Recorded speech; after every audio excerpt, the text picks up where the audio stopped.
हम सभी के जीवन में एक ऐसा समय आता है जब सभी चीज़ें आपके विरोध में हो रही हों।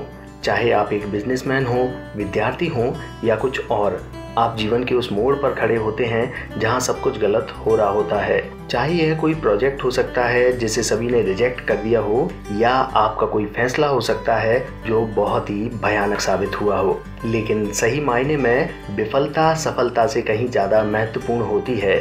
हमारे इतिहास में जितने भी बिजनेसमैन, साइंटिस्ट और महापुरुष हुए हैं, वह जीवन में कामयाब बनने से पहले लगातार कई बार फेल हुए हैं। याद रखने वाली बात यह है कि जब हम बहुत सारे काम कर रहे हों तो यह जरूरी नहीं कि सब कुछ सही ही होगा, लेकिन अगर आप इस वजह से प्रयास करना छोड़ दें तो हम कभी कामयाब नहीं हो सकते।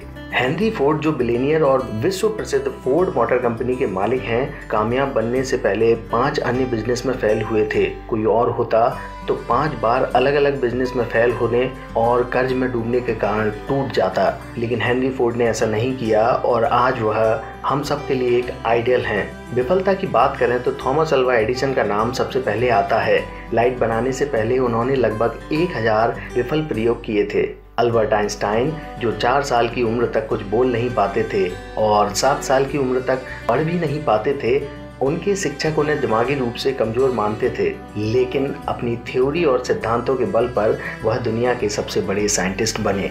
आप जरा सोचो कि अगर हेनरी फोर्ड 5 बिजनेस में फेल होने के बाद निराश होकर बैठ जाते, या एडिसन 999 असफल प्रयोग के बाद उम्मीद छोड़ देते, और आइंस्टाइन भी खुद को दिमागी रूप से कमजोर मानकर बैठ जाते, तो क्या होता? हम बहुत सारी महान प्रतिभा और आविष्कारों से अनजान रह जाते।